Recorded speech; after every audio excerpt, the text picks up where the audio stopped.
Kinalampag, pinagbabato at sinulatan ng mga militante at mga biktima umano ng baha.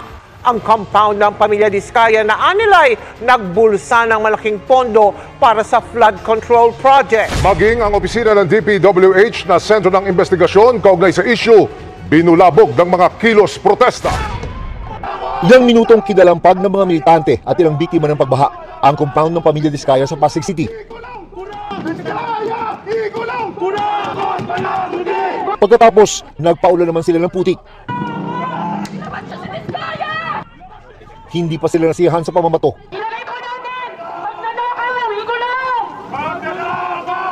Gamit ang pintura, tinadtad din nila ng masasakit na salita ang gate at pader ng mga Diskaya na inaakusahan nilang nagbulsa ng bahagi ng malalaking pondo para sa mga flood control project. Yung gusto nating ipakita doon, yung mismong galit natin sa kanila na tayo, habang tayo ay nilulubog sa baha at putek, sila lumulubog naman sila sa pera na ninakaw nila sa mamamayan. Pinagisan din ng mga realista ang opisina ng Department of Public Works and Highways sa Maynila ng lobo, supot na may lamang bulok na gulay, babahong tubig at umano'y pintura. Sentro rin ngayon ang investigasyon sa mga flood control project ang DPWH. Nananawagan din ang national government na huminahon. Hindi po naisin ng Pangulo na ganito ang mangyari. Sabi nga po ng Pangulo, sinusunod po natin ang due process. We're not encouraging people to do that. Law enforcement has to maintain the law and order in our country. Nitong nakaraang linggo, sumiklab ang malawakang protesta sa Indonesia na nagresulta sa pagkamatay ng hindi bababa sa 7 katao, kabilang ang isang 16 na taong gulang na estudyante at isang 21 taong gulang na delivery rider. Ang mga kilos protesta ay ikino-ordinate sa buong bansa, mula sa Makassar sa South Sulawesi hanggang sa Jakarta, bilang tugon sa mga alegasyon ng malawakang korupsyon at hindi makatarungang benepisyo ng mga mambabatas. Paano nag-ugat ang malawakang protesta sa Indonesia at bakit nauwi sa pagkasunog ng government buildings at pagkamatay ng ilang tao? Ano ang papel ng sobra-sobrang benepisyo ng mga mambabatas sa pagkagalit ng publiko at patuloy na kaguluhan sa bansa? Yan ang ating aalamin. Ang mga protesta ay nagsimula matapos mabunyag ang mga ulat tungkol sa pagtaas ng housing allowance ng mga miyembro ng House of Representatives mula sa 170,000 piso patungong 170,000 piso kada buwan na halos 10 beses na mas mataas kaysa sa minimum wage sa Jakarta. Ang mga benepisyong ito ay itinuturing na labis at hindi makatarungan, lalo na sa harap ng lumalalang kalagayan ng ekonomiya at mataas na antas ng kawalan ng trabaho. Isang insidente na nagpasiklab ng galit ng publiko ay ang pagkamatay ng isang 21 anyos na delivery rider sa Jakarta. Ayon sa mga saksi, ang biktima ay nasagasaan ng isang armored police vehicle habang siya ay nagde-deliver. Ang insidenteng ito ay nagdulot ng malawakang protesta na nagresulta sa pagkamatay ng hindi bababa sa 3 tao at pagkasugat ng marami pang iba. Bilang tugon sa mga protesta, nag-deploy ang gobyerno ng 12,000 tropa sa Jakarta na lumampas pa sa bilang ng mga tropang ipinadala noong 1998 riots. Ang mga tropang ito ay may kasamang mga civilian militia na nagdulot ng takot at pangamba sa mga mamamayan. Ayon sa mga ulat, ang mga tropang ito ay nagpatupad ng mga arbitrary arrests, kabilang na ang pag-aresto sa mga leader ng civil society tulad ni Del Pedro Marhen at ang pag-suppress ng mga oposisyon. Ang mga hakbang na ito ay nagdulot ng mga paratang ng paglabag sa karapatang pantao mula sa mga human rights organizations. Habang ang bansa ay nag-aalboroto, ang Pangulo ng Indonesia na si Prabowo Subianto ay naglakbay patungong Beijing upang dumalo sa isang military parade na ginanap sa Setyembre 2 bilang bahagi ng pagdiriwang ng ika-80 anibersaryo ng pagtatapos ng World War II.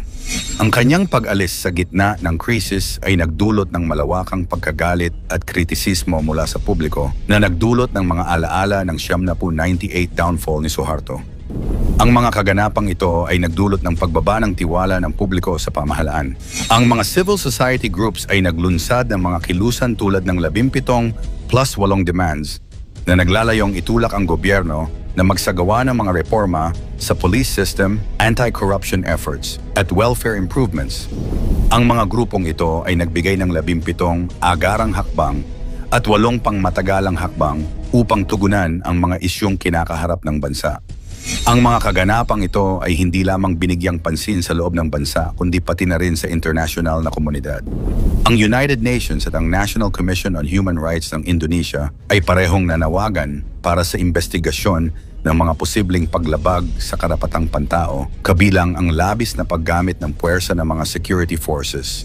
Ang mga organisasyong ito ay nagbigay diin sa pangangailangan ng accountability at transparency sa pamahalaan upang maiwasan ang pag-ulit ng mga ganitong insidente. Patuloy ang mga kaguluhan sa Indonesia. Ang Department of Foreign Affairs, DFA ng Pilipinas, ay nagpaalala sa mga Pilipino sa Indonesia na manatili sa kanilang mga tirahan at umiwas sa mga matataong lugar upang maiwasan ang anumang hindi inaasahang insidente. Sa ngayon, wala namang naitalang Pilipinong nadamay sa mga protesta. Samantala sa kultura ng mga taga-Japan, kapag nahuling may corruption sa gobyerno nila, agad na kumikilos ang mga autoridad. May malalakas na batas at independent prosecutors na nag-iimbestiga sa mga opisyal at kapag napatunayan ang katiwalian, maaari silang madismiss, maharap sa korte at makulong. Karaniwan ding nagre-resign at humihingi ng public apology ang mga opisyal bilang tanda ng pananagutan. Kung may na-misuse na pondo o ari-arian, pinipilit itong ibalik o i-rectify, kaya ang korupsyon ay kadalasang natutugunan ng mabilis at sistematiko.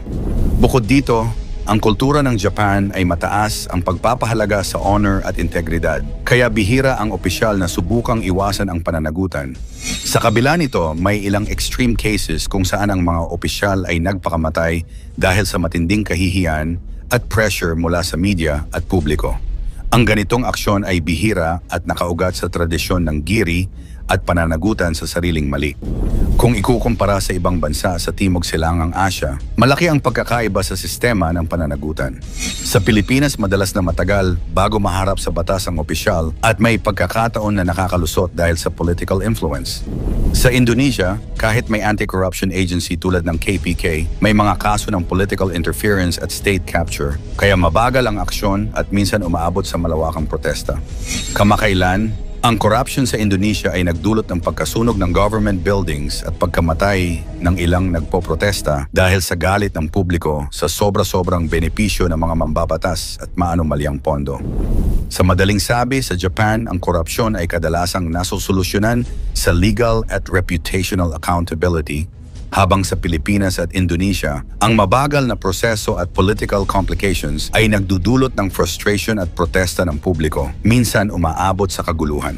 Ang pagkakaibang ito ay malinaw na nagpapakita kung paano ang kultura, batas, at transparency ay nakakaapekto sa reaction sa korupsyon. Maaari kaya tayong matuto sa ibang bansa tulad ng Japan kung paano sistematikong hinaharap ang korupsyon upang maiwasan ang sama-samang galit ng publiko at kaguluhan kagaya ng nangyari sa Indonesia?